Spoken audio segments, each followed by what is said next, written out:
E olha só quem está aqui na garagem, é um Honda Accord V6 2009.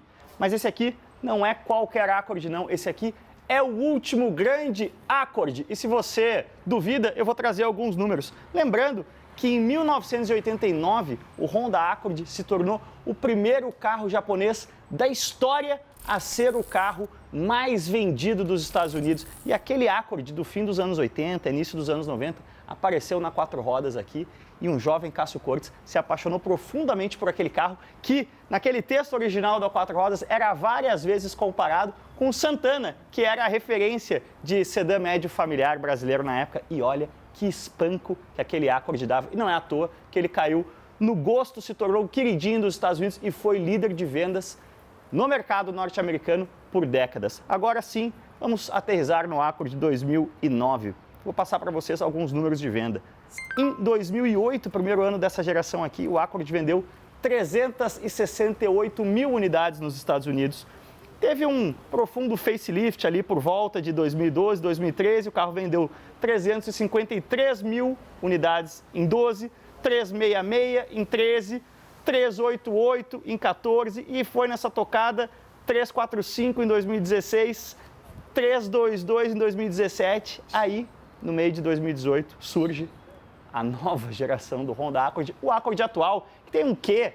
Um certo quê de Audi A7, por exemplo. Aí sabe o que acontece? Bom, em 2019 o carro vende 267, em 2020 199, 2021 202 e esse ano está no ritmo para vender de novo 200 mil unidades. Ou seja, a troca de geração do Accord dessa plataforma aqui para a plataforma atual mais ou menos cortou pela metade as vendas do carro no seu principal mercado, que é o mercado americano. E o Accord, que um dia foi líder, em 2022, hoje é apenas o 25º carro mais vendido dos United States of America. Ou seja, os números comprovam que essa plataforma aqui de 7ª geração é o último grande Accord e pessoas que têm bom gosto fazem boas escolhas. E é por isso que vem cá você, o nosso grande brother Maurício do Alma Automotiva, tem esse acordão na garagem. Vamos fazer o seguinte, vamos dar um tourzinho para você explicar para a nossa audiência por que você optou por esse ícone dos sedãs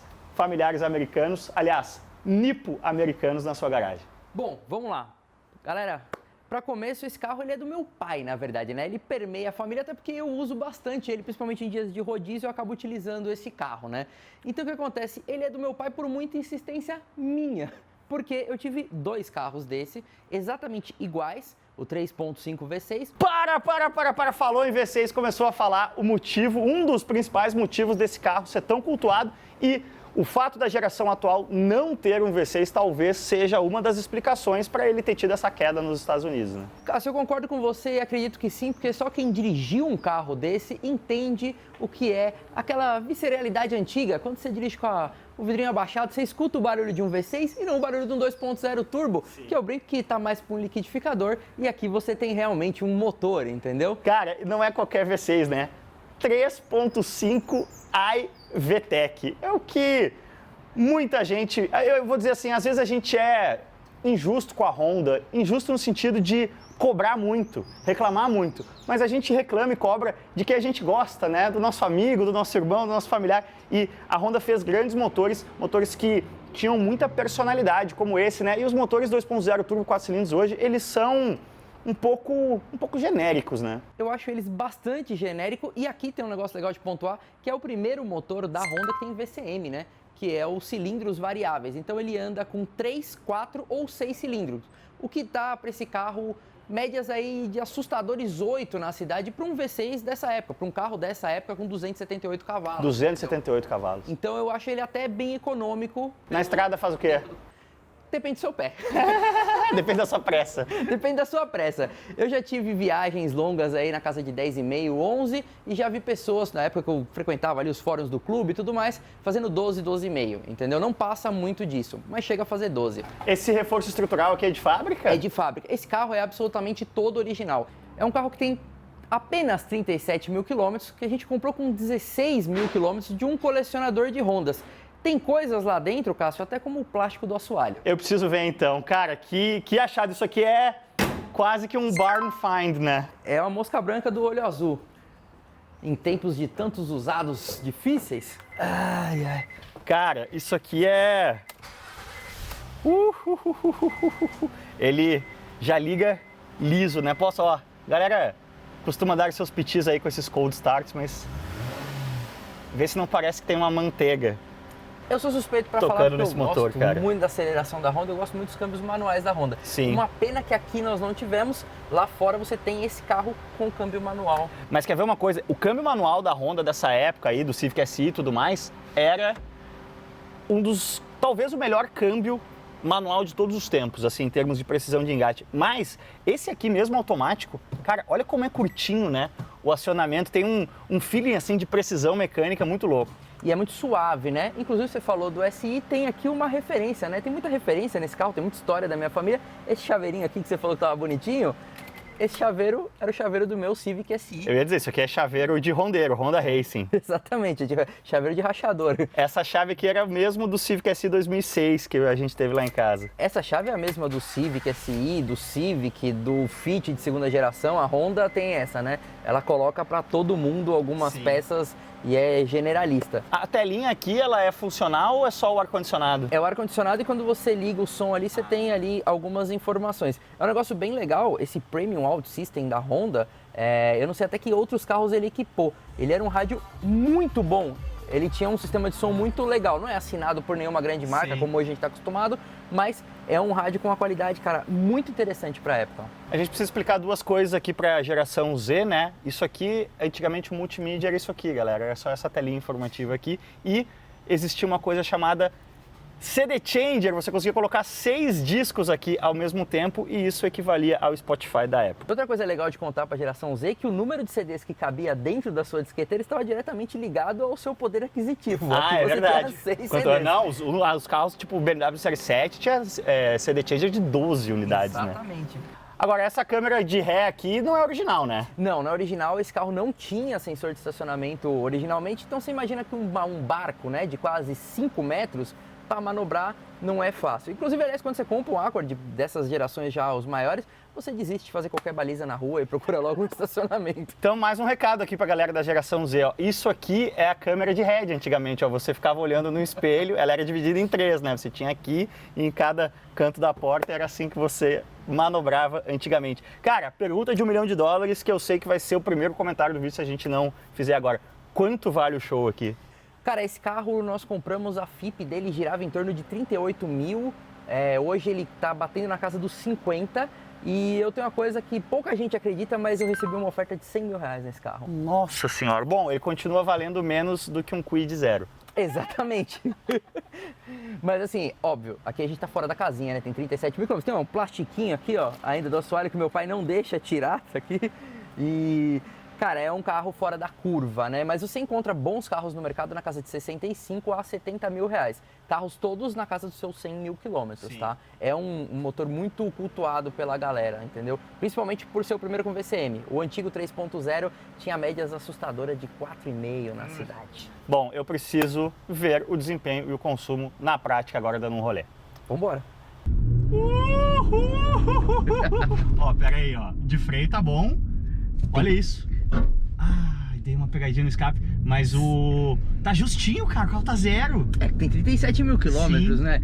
Você sabe que tem uma matéria, eu não lembro de que revista, que um dos subtítulos da matéria é Raspa-Raspa, que é desse carro. Desse carro. Ele é muito longo e ele tem uma frente muito comprida e uma traseira muito comprida. Ele é muito bicudo, muito bundudo, vamos dizer assim, muito comprido. Na hora que a gente saiu da garagem, ele dá uma raspadinha na ponteira. Ele deu uma raspadinha na ponteira. Exatamente. Ele raspa as ponteiras, ele raspa a dianteira e ele raspa o meio. Na garagem de onde eu trabalhava, ele tinha que passar enviesado na rampa, senão ele raspava. Essa distância do entre-eixos é bastante incômoda. Acho que se tem uma coisa para falar desse carro, é o tamanho. Entendeu? Então esse tamanho é incômodo na hora de passar em algumas coisas e ele é, tipo, como eu falei, um carro chato na hora de estacionar, entendeu? Mas cara, dá pra entender muito porque que o Accord, olha aqui, ó, foi cultuado, olha como é rápido o volante, foi cultuado durante tanto tempo nos Estados Unidos e inclusive o 10 Best, né, da revista Car and Driver, que é a coisa mais próxima, assim. Existe o carro do ano da Motor Trend também, mas eu acho que o 10 Best da Car and Driver é até mais levado em consideração, assim, pelo mercado. E o Accord foi o recordista, né? Ele foi do 10 Best durante, sei lá, 28 anos seguidos, né? Os 10 melhores carros do mercado americano. E caiu fora pela primeira vez justamente na chegada dessa geração atual. Então, essa geração era consistentemente um 10 Best também. Sabe que isso que você falou é cultuado por rondeiros de todas as espécies, é o quão direto, né? Sim. São esses volantes, tanto do Accord dessa geração, quanto do New Civic, né? O Civic SI tem um volante muito direto. Muito direto, mas vou dizer, esse aqui, ele é mais gostoso até. Eu tive muito Civic de 8ª geração, porque além de direto, ele é muito linear, né? Você sente assim, você mexe 5 milímetros, o carro meio que faz os mesmos 5 milímetros pro lado, sabe? A relação é muito pura, né? Exatamente. Eu não sei se você percebeu, mas eu acho que tem uma coisa louvável nesse carro para a idade dele, é o quanto o câmbio não é tão letárgico. Sim. Enquanto são o New 5 marchas ou quanto? aqui são 5 marchas. Depois ele ganha um câmbio de 6 marchas nesse mesmo motor. Mas uma coisa louvável dele é o câmbio, porque o New Civic sim tem um câmbio muito letárgico. Eu falo que você deu o pé ali, você pode tomar um café e aí depois ele vai acordar. O New Civic automático no Brasil já é 4 marchas, né? 5 marchas. 5 também? O New Civic é a 8ª geração, né? A 7ª geração, que é aquele patinho feio, que vai pegar preço, Sim. Daí o meu... É o único que não pegou preço ainda, né? Porque o 6 já subiu, né? Sim. O meu de 6ª geração já subiu, o 5ª voou, porque é o japonês, e o New foi aquela coqueluche, né? Sim. Mas... se tem uma coisa que ele fez direitinho, foi o câmbio desse carro, que é um pouquinho mais esperto. Óbvio, não dá pra comparar com alguns câmbios modernos aí que você tem, que são absurdamente mais modernos. Vamos dar uma ouvidinha no V6ão? Dá bala.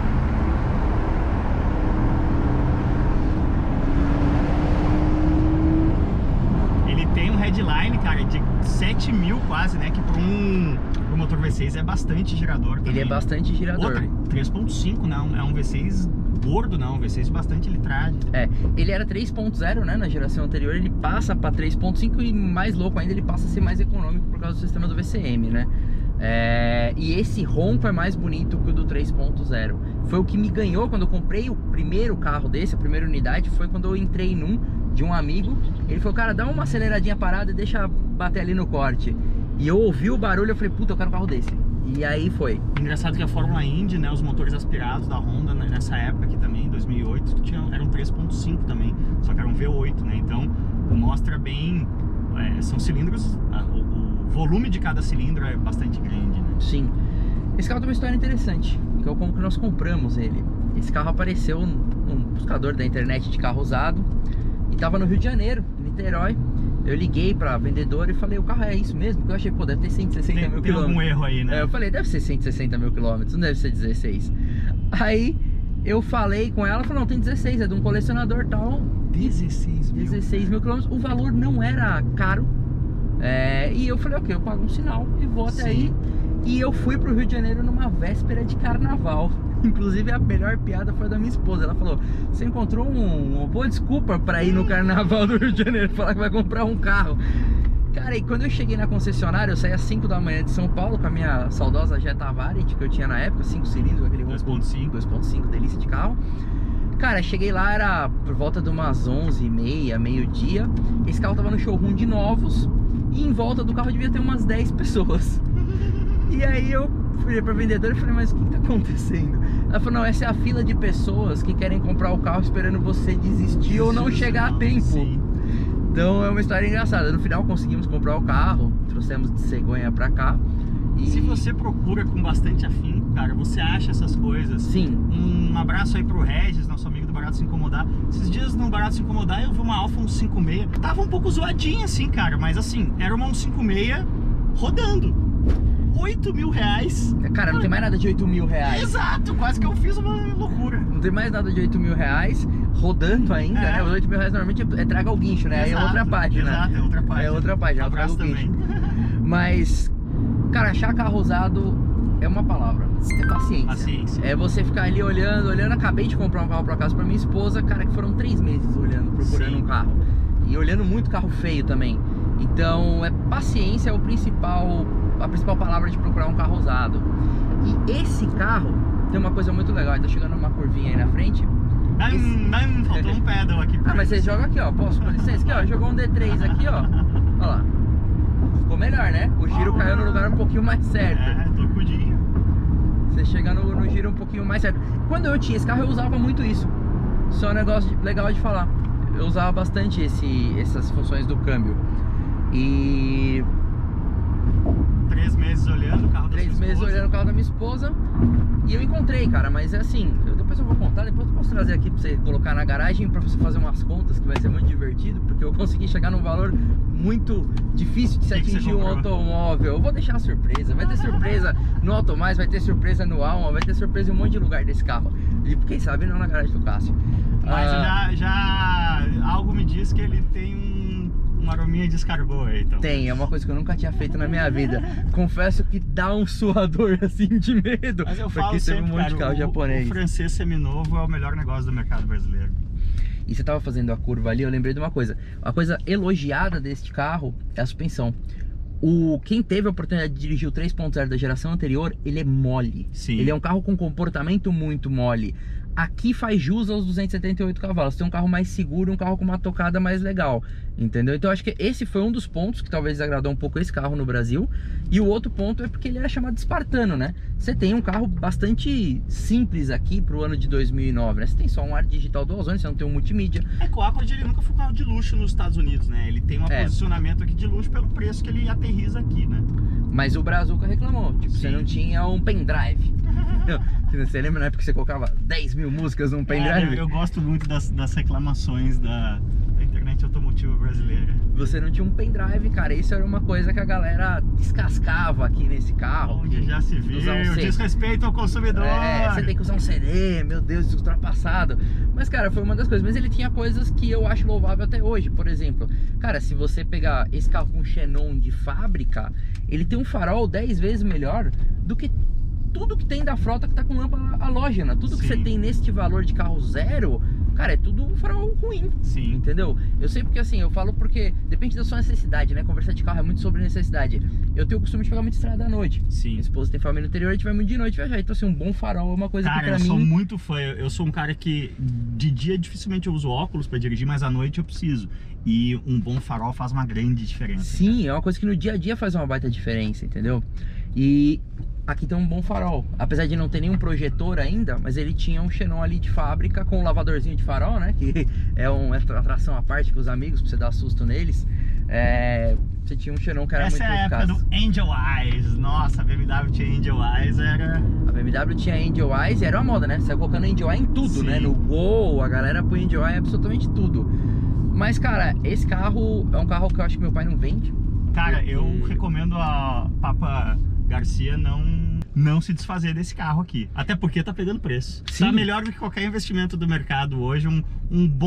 Uma boa lasanha, cara, ela tá valorizando mais do que qualquer investimento do mercado financeiro hoje. E agrada minha mãe também, né? Que a minha mãe é fã de Honda, né? A partir do momento que teve o primeiro Honda em casa, a minha família ela teve uma criação primeiro Volkswagen, na época do Fusca. Meu pai teve um 147 e teve muito Fiat. Depois foi só Honda, entendeu? E tudo que passou em casa, tirando Mercedes-Benz, que não era Honda, minha mãe reclamou. E ela adora esse carro. E esse carro tem um negócio muito legal, cara, que ele é um carro muito bom de estrada. E ele tem uma coisa muito bacana. Eu já fiz algumas viagens com os modelos que a gente teve desse. Ele tem um espaço interno atrás, cara. É um segmento que a gente não tá nem acostumado, né? O nosso sedã médio, que é Civic, Corolla, é na verdade o sedã de entrada lá. Isso aqui é um sedã médio no mercado americano, né? É bem maior do que os nossos que a gente tá acostumado.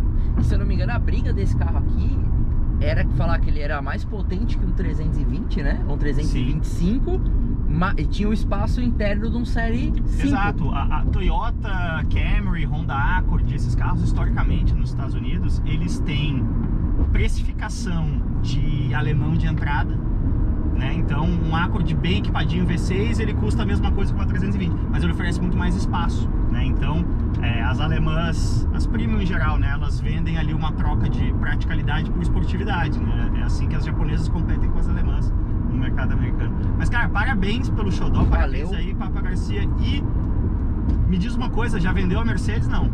A Mercedes está negociada, tá quase fechada, vai embora mesmo por motivos maiores, mas foi legal, cara. Galera, quem não acompanhou, cola aqui no YouTube do Cássio e vai lá no vídeo da Capuava, da Fazenda Capuava, que ele tava com a Lagerta e com a Mercedes e... A diária mais cara da minha vida, só que me custou só um câmbio de Volvo 96. Mas, cara, e a gente sabe, né, como diz o Silvão lá, enquanto não cair o Pix na conta, não tá vendido. Então, se por acaso aconteceu alguma coisa, cola aí, @oldschool, de repente a Mercedona tá viva lá ainda. Vou te dizer que, olha, pelo que tá custando, cara, um pouco que a gente tava falando desse carro, assim, o que custa, o quão bom tá o carro e o que custa versus o que carros 0 km nessa faixa custam, vale a pena demais. E olha que coisinha bonitinha. XR3, ó. Tomando um pouquinho de gás carbônico na cara aí na marginal. Essa é a nova estourada do mercado, você sabe, né? Os XR3, eles estão voando, cara. Eles estão embalando um carro que ninguém queria. Um carro esquecido. E só um detalhe, a Mercedes é exatamente o preço de um Mob 0 km. Aí, ó. Então vai lá na Old School, vai que você dá sorte.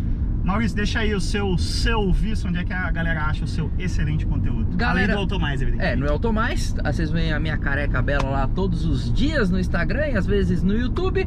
E vocês nos encontram no @almaautomotiva. É tudo com um A só, Alma Automotiva, tanto no Instagram, quanto no TikTok, quanto no YouTube. Boa, se você é rondeiro, encha de coraçõezinhos aí na caixa de comentários, deixa o like no vídeo. E se você não for rondeiro, sugira aí que outras marcas, o Azira V6, vem muito nessa briga aqui também, né? Podem ser alternativas interessantes ao acordão.